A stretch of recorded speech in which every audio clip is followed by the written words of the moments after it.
I stand before you, last of my kind, an orphan of Tenno massacres. But their violence did not end with me, did it? It carried on to all of you. Grandiose, immortal, unblemished, intelligent, selfish, arrogant, entitled. These traits define the Orkin, the original rulers of the Origin system. The ones who created the Grineer, the ones who ruled over the Corpus, the ones who created the Sentience, the ones who created the Infestation, and the ones who created Warframes. From their own sloth, the Orkin had created all of these beings for them to fulfill whatever needs they may need met. The Grineer to serve as builders and cheap warriors. The Corpus served as farmers and merchants. The Sentients were meant to find paradise in the Tau system due to the overpopulation in the Origin system. The Infestation was created to combat the Sentients, and the Warframes were created to combat both the Infestation and the Sentients. The Orkin weren't keen on fighting their own battles, or doing their own work, and due to that, it eventually led to their downfall. Their creations realized that they served no purpose, that they no longer added anything to the universe, that they were past their time. The Orkin, in their ultimate arrogance, were unable to even comprehend that their slaves would ever betray them, that their own creations would ultimately be their downfall. Because of this, the Orkin were slaughtered. Between the Tenno, the Sentients, and the Infestation, they had no way to defend themselves. There was a complete and utter genocide of the Orkin, with the only remnants of survivors being forever tainted by the Infestation. Or, that's what was believed. There was one Orkin who saw a writing on the wall, that knew better than to trust their control over the Tenno. His name, Ballas, the Executor, the Judge, the Defector, the King, the Devil. He loved her, a twisted and depraved version of love that only someone like Ballas could feel. He was obsessed. He believed that he needed her to be complete, that without her, his existence was futile.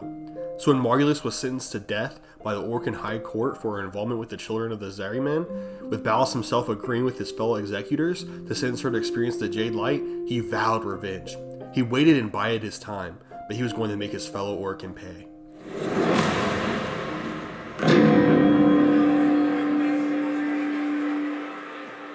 Honored Seven, we have gathered here today to carry out the sentencing of Archimedean Margulis.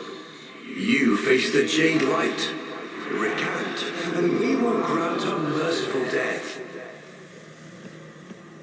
My daughters, my sons, I want you to know my last thoughts are of you.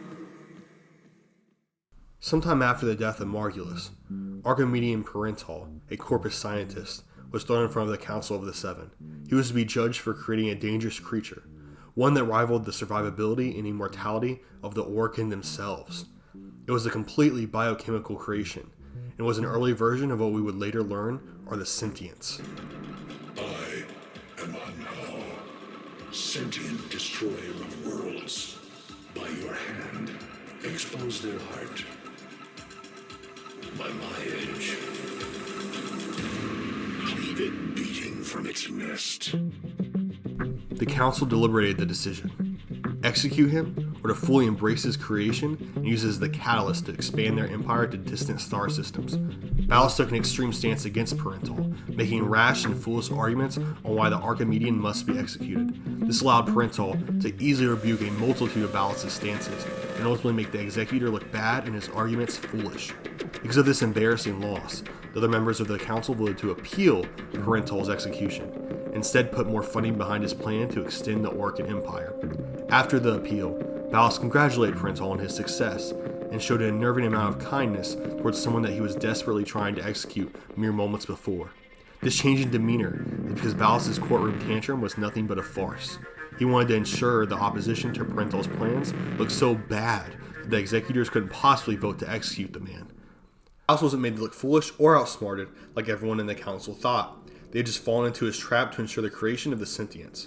Before long, the Sentients had found their way back to the Origin system after being sent to Tau, with the intent on conquering the Origin system and making a system fit for their survival needs. This caused a war between the Sentients and the Orkin, one that the Orkin did not appear to have the advantage in. Ballas, seeking a way to fight off the Sentients, influenced and assisted in the creation of early Warframes by injecting the Helmut strain of the Infestation into living hosts. We cultured the Infestation, conceiving of a hybrid, transformed, but only just. The Helminth was created, Born to yield these new warriors, worthy of battle against you, the great and terrible Hunhow. We took our greatest, volunteers or not, and polluted them with these cultured reagents. They transformed. They became infested. But only just. Their skin blossomed into sword steel. Their organs interlinked with untold resilience. Yet their minds were free of the infested madness. Or so we thought. We set them upon the battlefield, biodrones under our command. This created dangerous, powerful, fighting machines that rivaled even the sentience in power. However, due to the instability of the infestation, Warframes would often go rogue and begin slaughtering their own allies. Eventually, other Orokin and Archimedeans realized through transference technology that the Tenno could control these Warframes and not suffer any significant consequences because of it. Ballas was wholeheartedly against this, as he never trusted the Tenno, and viewed them as devils from another realm. However, he was overruled, and the Tenno took control over the Warframes, which caused the tide of the war to completely change. The Warframes began slaughtering the sentients, proving far too powerful for the sentients to handle. This led to Hunhow sending his daughter, Natah, behind enemy lines to try and find out the source of the power that runs the Warframes. Unfortunately, Natah is quickly sniffed out by Ballas, and Ballas, in his forever obsession with Margulis, somehow corrupts Natah's mind with Margulis' memories and combines the individuals. Ballas was foolish, however, and believed that this new Margulis that he created from Natah would love him. He was very wrong. Before long, this new Margulis took once again to the Tenno, only now this time, instead of being dangerous hazards with no control over their powers, they were instead unstoppable war machines with their transference ability. Seeing that he once again lost his beloved to the Tenno, and believing that the Tenno were far too powerful to leave alive and would never bow to Orokin rule, Ballas betrayed his fellow Orokin and defected to the side of the sentients. This was honestly a very questionable move, but one that would ultimately pay off for Ballas. During a confrontation between Era and a squad of Tenno, Ballas helped the son of Hunhow escape. He then provided the sentients with critical information that would help them further the war effort. Unfortunately, for both the sentients and Ballas, this wouldn't be nearly enough to turn the tide of the war, and the sentients would be beaten back into Tau to complete the events of the old war. The sentients, appreciating what Ballas had done for them, helped hide him away so that he couldn't be found by the Orokin or the Tenno. It's unclear where Ballas hid for these hundreds of years. However, he remained hidden until the events of the Patasti prologue. This essentially sums up Ballas' role in the events before the player enters the universe. Now, before moving on, I want to clarify some things. First off, it's unclear when Margulis was executed. I couldn't find anything definitive that gave me an exact time. She could have been killed before or after Paranatal went and stood before the Council of Seven. We just know she was executed before the Old War began, or the craziest timeline edge right after it started. Because when she was killed, they weren't interested in using the Tenno as weapons, and they obviously didn't feel very threatened by any kind of sentient threat. So we don't really know when she died, but my best guess is before the Old War. If you have anything proving me wrong, please let me know. It doesn't really make a huge difference. The reason that I, in my timeline, talked about Margulis being executed before Paranatal's trial is just because I thought that fit the narrative a little bit better. And I just like doing it like that. It's not really a huge deal, whichever one came first. Anyway, I just wanted to clear that up real quick. Also, the transference ability was created by Margulis, or the starter was created, so I might be well, they created that to control the Warframes. But transference was originally created by Margulis just to give the children a chance to experience the world outside of the Zarimon. It wasn't originally intended to be a weapon type thing, but that's what it was turned into after Margulis was already dead. Long after Margulis was already dead, then they used transference to control Warframes. So that's pretty much just what I wanted to say there at the end of that, because I just wanted to, if you guys were a little bit confused or if you heard something differently, I just wanted to say why I worded it and presented it as I did.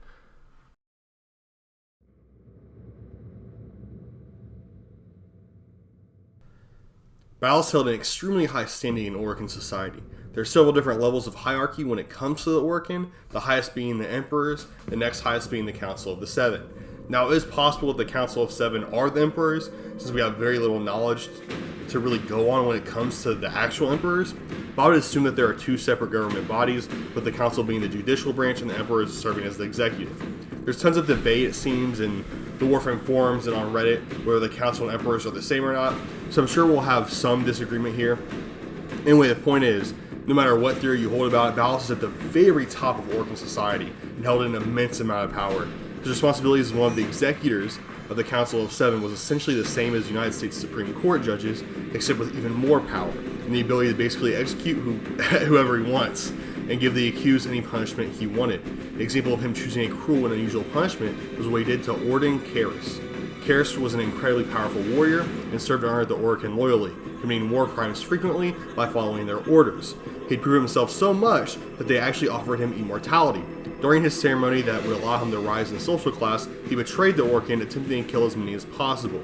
He failed, and as punishment he was forced to become immortal and was turned into Cephalon Ortis, the one who assists us to this day.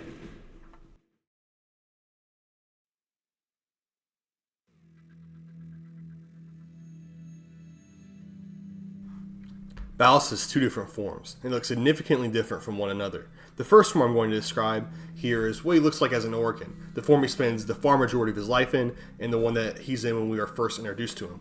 Like I did with the Captain Vor video, I'm essentially going to steal this description from the Villainpedia and Warframe Wikipedia pages because I'm not going to lovingly stare at the picture of him for, another hour longer than I already have. He's pretty sexy. I already did that last night. Ballas has a light blue tinted skin, almost a mix of gray and sky blue. He also has a tall, lean build with some muscular definition, but not a whole lot. His eyes are completely white, and he has dark blue, curly hair. The last noteworthy physical thing about Ballas is that his right arm is for some reason considerably longer and thinner than his left. It looks deformed as if it doesn't really belong to him. Perhaps it was some sort of body modification that those Orcan folks seem to enjoy. Ballas wears a combination of white linen and golden accessories to properly display his status. Ballas' second form comes after Era saves his life by partly turning him into a sentient. This look is monstrous and honestly disturbing to look at. From the chest down, Ballas is completely ripped in half. Apparently becoming a sentient means the removal of your dick. Honestly, no matter how bad of a guy Ballas is, I feel bad for him. He has two robotic sentient-like legs that replace his now non-functional human legs. However, one of his old legs is still dangling from his body. He has weird red veins that protrude from where the rip in his body is. He has a new golden jewelry that almost appears as stitches in his chest area. The new design is super well done in my opinion. Ballas' fake betrayal of elegance was stripped from him, and now the only thing that remained was the monster underneath. This form simultaneously draws and shows his final fall from grace and his newfound danger that he presents as a sentient.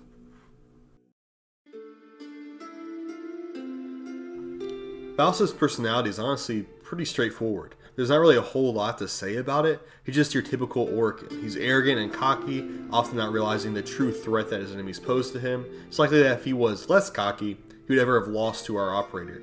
Ballas is undoubtedly incredibly cruel. The punishments he dished out while being a part of the council proves this.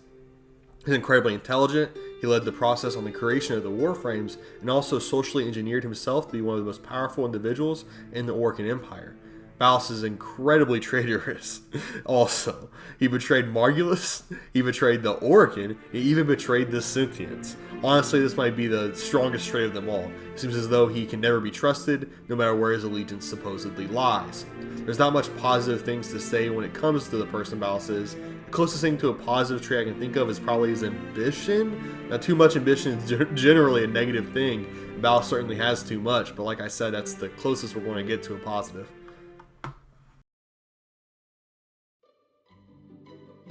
The very first mention of Ballas happens in the second Dream Quest. Ballas doesn't make a full appearance or anything, but the second Dream Quest does explain to us that Margulis was sentenced to death by Ballas, but we don't know it's Ballas at that point. By the end of the second dream, it's unclear whether Margulis is dead or not, or the true relationship between her and Ballas. However, in the Apostasy prologue, almost everything that was hazy is immediately cleared up. And shut up, I said that right. Don't question it. You immediately learn that Ballas and Margulis have some sort of relationship going on. But despite this, Ballas still goes ahead with his plans to execute her and effectively ends her life. What a shitty boyfriend. Immediately after learning the fate of Margulis, you run into a room and see the Lotus, face to face, for the first time ever. This is obviously a huge moment for us, the Tenno. We had finally met the person who has been guiding us and protecting us throughout our entire time playing the game. However, before we are able to interact with her, Ballas appears from the doorway behind us and immediately begins to apologize to the Lotus. Lotus slightly attempts to tell Ballas that he's confused on who he's talking to, but Ballas ignores that and detaches the Lotus from the cables that kept her in contact with the Tenno. Then Lotus willingly takes Ballas' arm, and they leave her chamber together by heading into some sort of portal. This is the end of the apostasy prologue, and a true introduction to Ballas.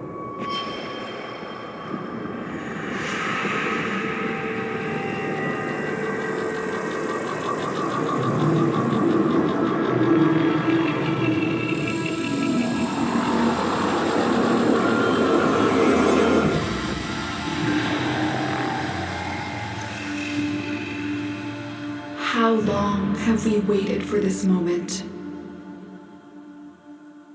Forgive me. For what? I am not who you think I am. But of course you are. Imprisoned, just as she was.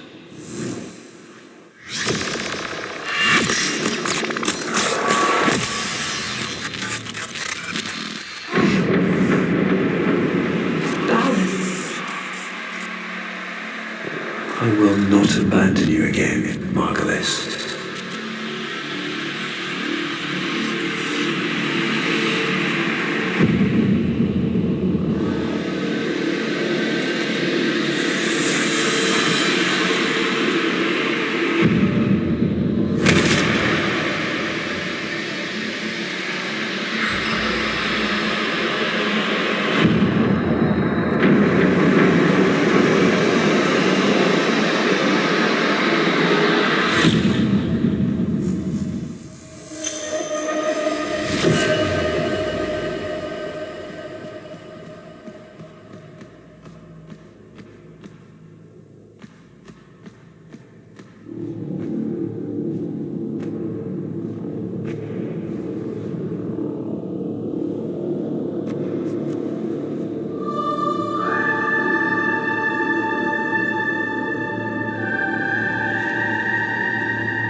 We learn a lot about Ballas in the sacrifice, and it's the first quest where he's our official main antagonist, and because of that, we get quite a bit of information.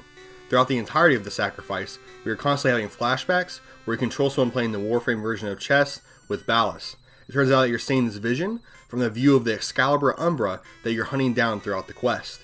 Umbra isn't like most of the Warframes that we're used to controlling, because Excalibur Umbra was one of, if not, the first Warframe ever created. Ballas had injected the Helmut strain of infestation into a Dax soldier that had found out about his betrayal of the Orcan Empire. The injection caused the Dax to slowly lose his mind, and eventually it led to Ballas having complete control over him. Essentially, this led to Ballas forcing Excalibur to kill his own son, Isaiah, just as some sort of twisted punishment, as if taking the man's sanity and free will wasn't already enough. But even this wasn't enough for Ballas. Using his control over Excalibur's mind, he forced him to replay the event over and over in his head, causing Excalibur to go somewhat insane and live forever in turmoil.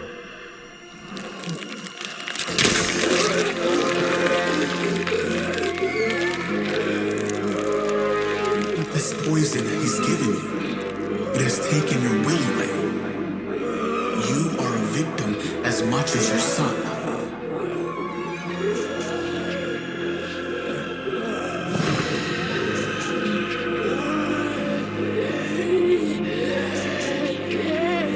Sorry, Isa.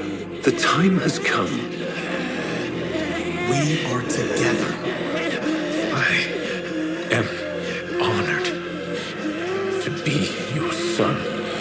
Ballas did this, not you. Don't worry, old friend. I'm not going to kill your boy. You are.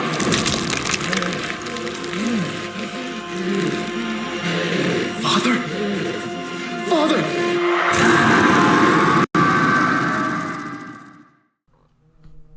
This is why it was so difficult for your operator to take control of the Umbra, because the pain constantly being caused by watching himself kill his son over and over again. However, things would tie up nicely for the Excalibur Umbra. At the end of the sacrifice, you have a chance to confront Ballas as Umbra, and the result of that encounter is a sword in Ballas' chest. Ballas, near death, is saved at the last second by Nata. The Lotus had remembered their true identity and yoinked Ballas away before Umbra's revenge could be completed. Stop.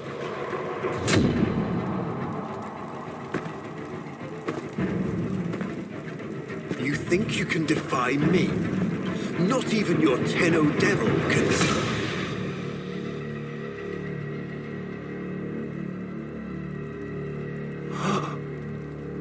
I created you.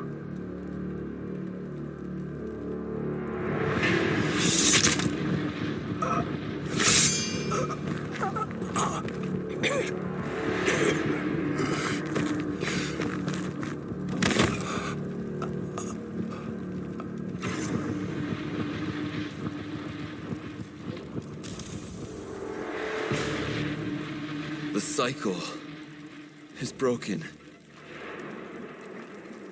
Now I know what she sees in you.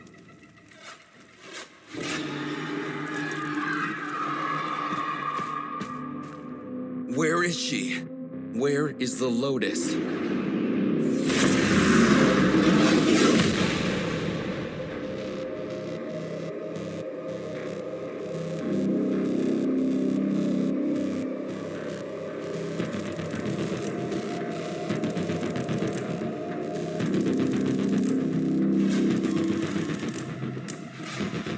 I am here, Tenno.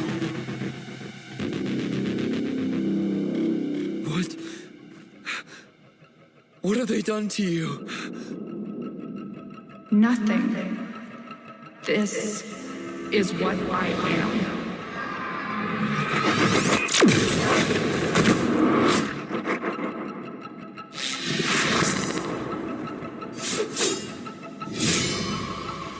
Drifting, gaunt beyond the Greek star. Mother, I am coming. Ballas was not killed. The Lotus, or who we thought was the Lotus, had found a way to save him, and we can see that at the beginning of the Chimera prologue. However, Ballas had clearly fallen from his former Orcan glory. He was now part sentient and part Orcan, and made for a horrifying combination. His body was destroyed and ripped open, with metallic legs sticking out of his torso, with his old legs hanging lifelessly off the side of his body. Ballas had fallen from grace. He looked ugly, weakened, and pathetic. Ballas was aware that he was being watched during the Chimera prologue, and begins monologuing, and talking loud enough to ensure that the Tenno in the room with him could hear. Ballas talks of how the Lotus had betrayed him, or as we now know, Nata, and of how that sentience will soon start the new war. He shows the operator a sword that was meant specifically to combat this sentience, a weapon called the Paracesis. Ballas puts on a ploy of looking weak and pathetic, so the operator would stop considering him a threat and focus only on the sentience. However, Ballas was several chess moves ahead, and was hoping that the operator would take the Paracesis and return it to him, at some point in the future. Since while a Paracesis is effective against sentience, its true purpose was to serve as Ballas' primary weapon. Allies. Didn't they see? Love must die, as Margulis did when I sent her to the Jade Light. And the Lotus, just some cloud in the sky, just some shape they imagined. Only the sentient is real.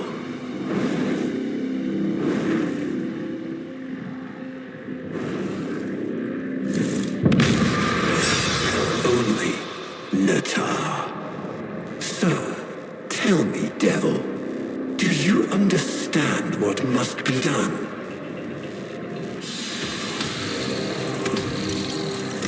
The Paracesis, the sentient slayer. Hurry, take this, the idea of it. It is the only way your war can end.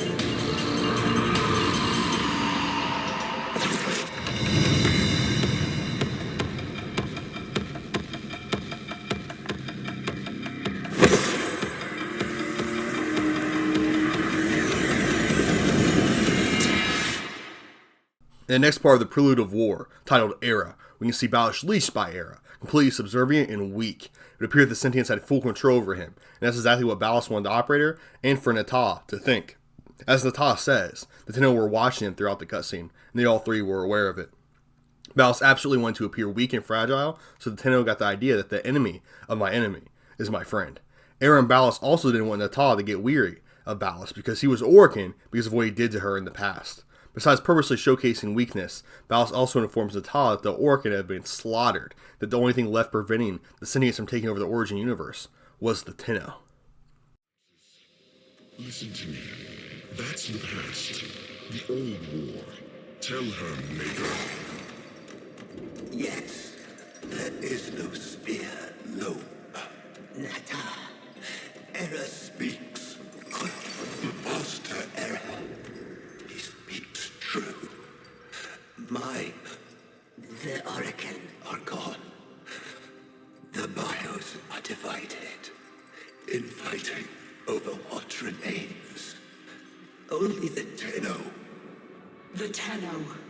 The enemy. Yes. Made by you. To kill us. Yes. But you have something our people have never had before, Natah. You're stained by their wickedness. Use it. Use their sin against them. They're listening. Let them. They know we are building. It won't matter. No, it won't. So what are you waiting for? Sing for us, sister. Call them home.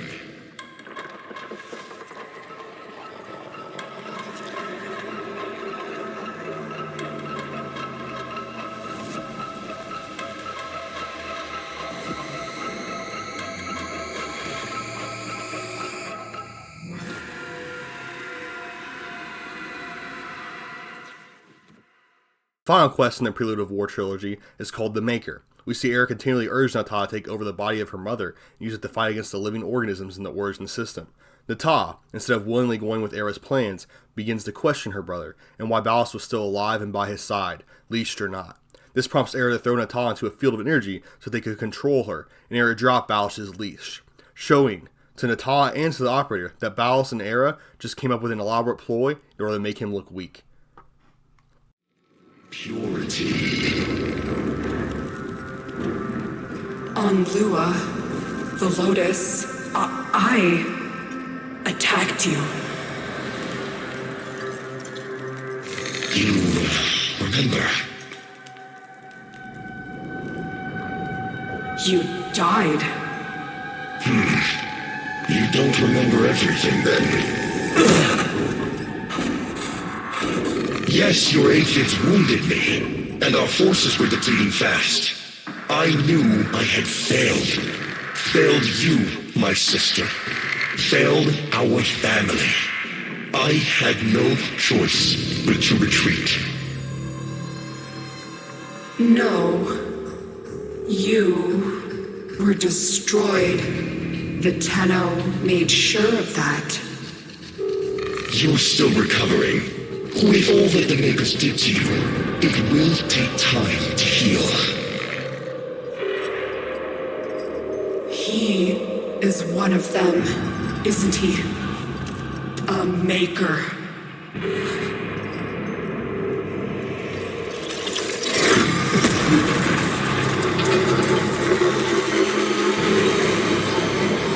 Finish the war, Natah.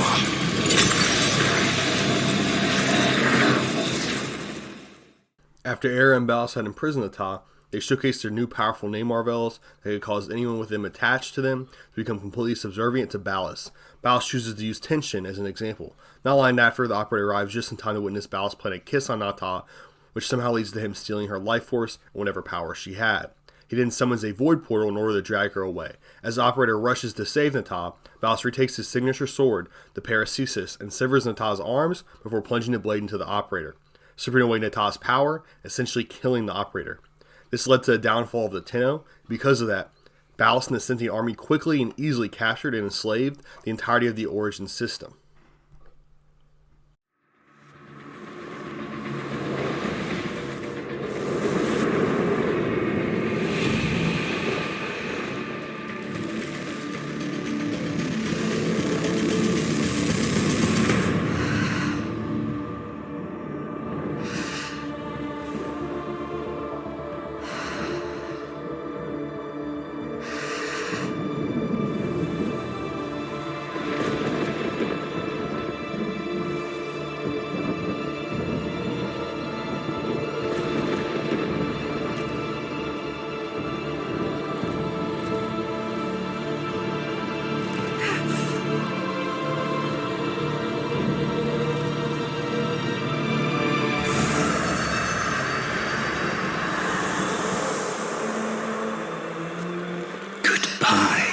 my love.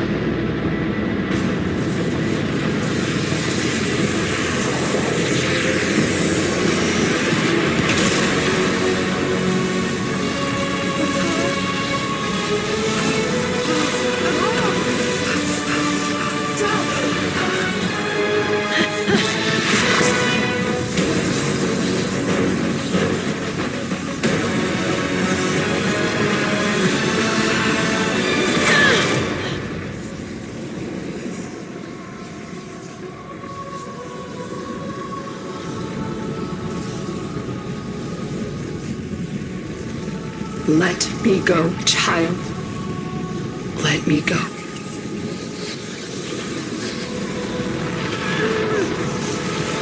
I can't. I won't.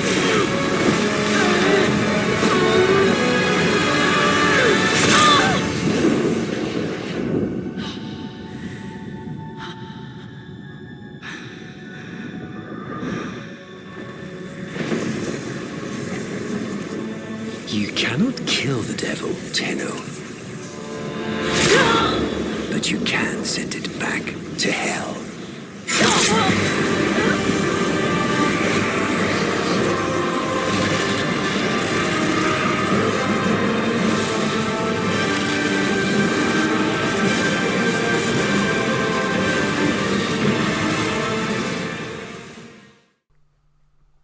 However, simply controlling the system wasn't enough for Ballas. He felt as though he gained power over the people who wanted him to have power. He didn't feel accomplished or fulfilled at all, especially after he had heard the Lotus had been restored. The rage Ballas felt due to the learning of this was unmatched. He decided to command I don't even know what's going on anymore. He decided to command the sentient mothership to begin eating the star of the origin system, which would cause the extinction of all life there, except of course Ballas, who would then use the power of the ship absorb the travel to the Tau system. Realizing the insanity of Ballas, Era betrays him, which in turn helps the Drifter fully repair the Lotus. Instead of describing the final battle between the Lotus, the Tenno, and Ballas, I think I would just show it here.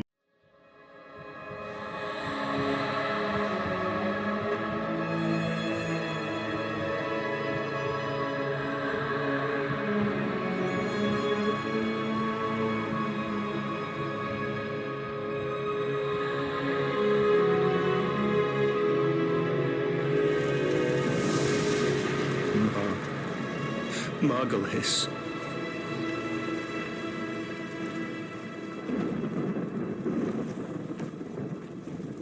Kiss me.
Ballas is the premier villain in Warframe. He was the leading antagonist in the largest skill quest that Digital Extremes has ever attempted. He was diabolical, almost comically evil, and extremely cunning. Between his personality, his design, his voice, and the beautiful cinematics surrounding him, Ballas is by far the most developed and interesting enemy in the game. While creating this video, I learned quite a bit more about Ballas and earned an entirely new respect for him. While I would argue he's not a very complex villain, he's extremely well executed to the point that you're fooled into thinking he is complex. His prominent and only important character traits are arrogance and selfishness, however, due to such an extreme that it created the monster that he is. His death was impactful and really felt like it meant something, unlike the far majority of bosses in this game. The world changed and shifted during the rise and fall of Ballas.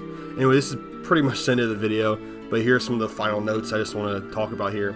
First, I want to address the significant drop of details when it came to Ballas in the current day. Since I assume most people have already played through the new war before watching this, I didn't want to break down every little thing about every quest. I just wanted to highlight the parts of the quest that were important and significant when it comes to Ballas. Another thing I've seen quite a lot of is people saying that Margulis died after the old war started. Timeline really doesn't make sense to me completely, because if the old war had already started, they likely would have been still talking about finding a way to execute Tenno. They had been using them as weapons. There's not really any definitive proof I could find pointing to Margulis dying after the war started. Finally, I want to say I did borrow a significant amount of footage because I didn't play through the new war quest line again for this video. So all the links to the videos I've used are in the description. For the gameplay for Sim, obviously most of it was just cinematics, which you know, Warframe made. But for any of the gameplay I used, there are links in the description. If I got anything wrong or missed something important, please let me know in the comments. There's so much info on Ballas with some of it even being conflicting that it wouldn't be surprising if I missed something. But thank you guys so much for watching. This really took me a while to create this video. I hope you guys enjoyed it. You know, please subscribe so I can get 2,000 subs. You know, to get that money, baby. But thank you guys so much. I really appreciate it. If you watched all the way through, stay blessed, stay happy. I hope to see you guys in the next one.